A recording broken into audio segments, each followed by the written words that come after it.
Collateral damage, a tale of two empires. Now I'd like you to imagine for just a moment with me that you are the ruler of an empire. Your subjects love you. They would do anything for you. Their sole purpose in life is keeping you alive. You don't exactly know how to rule an empire. You don't know what to feed your people.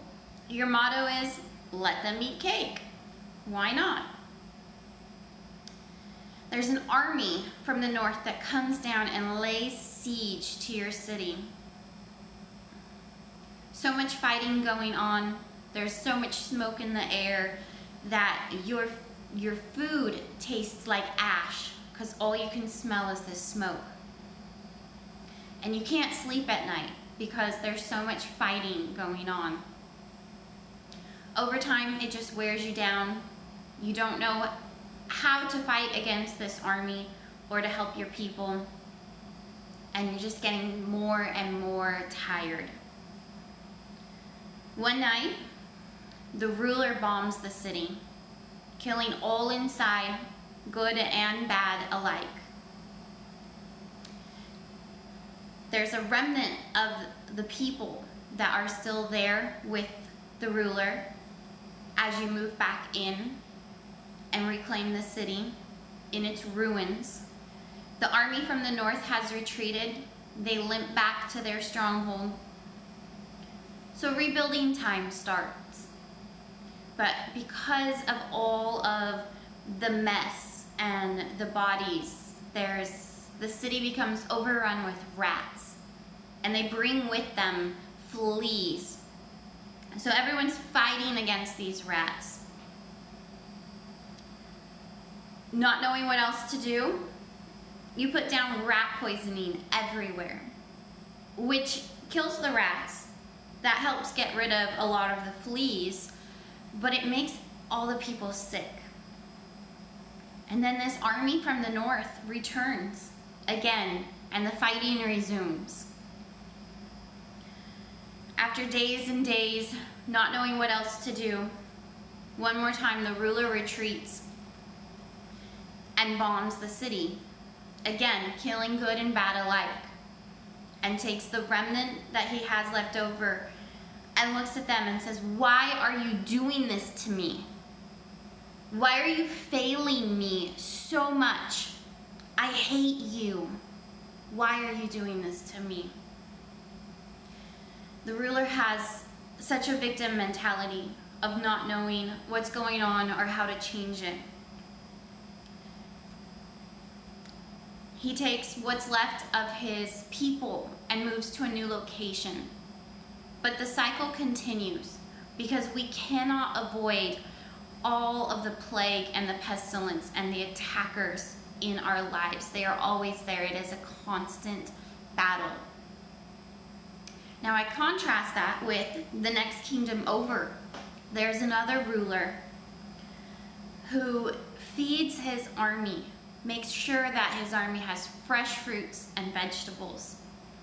And their city is also under siege from attackers from the north. But the attackers can't get into the city because it's surrounded by strong walls. And anytime there is the slightest breach in the wall, the ruler is right there with his army, helping to shore up that breach, making it secure. The city is secure. So what is the difference between the ruler in city number 1 and the ruler in city number 2?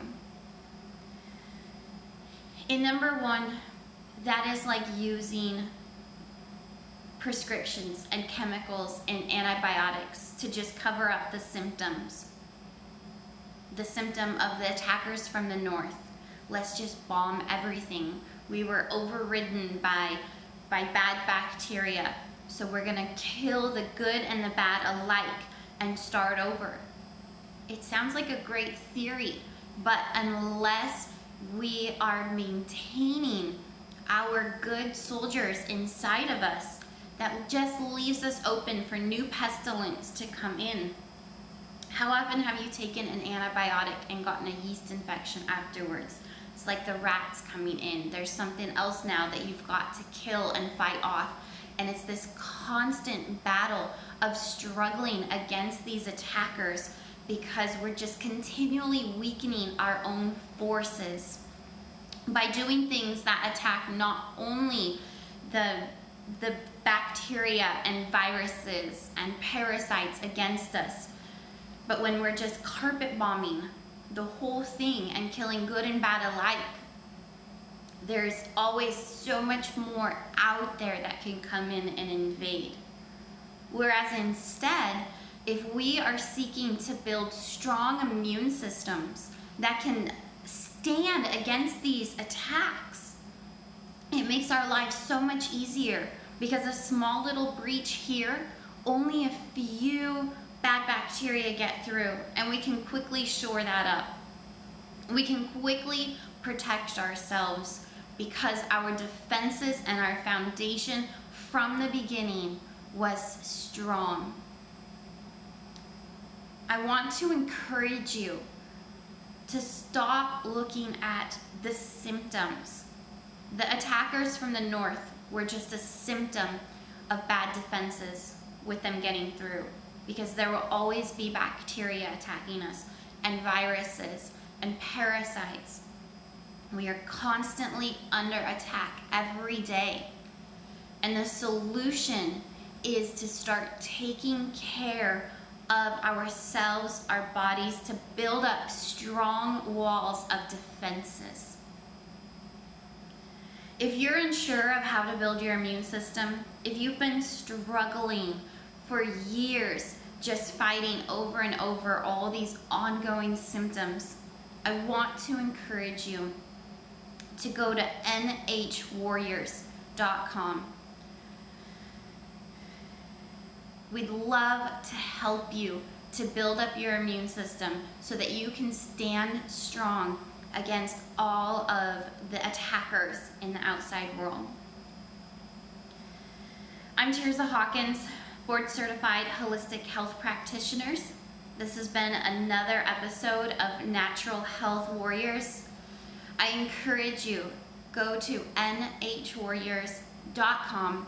We'd love to help you start building or rebuilding your immune system, because as long as you are alive, it is never too late to start the process. Thanks for watching or listening, and be blessed.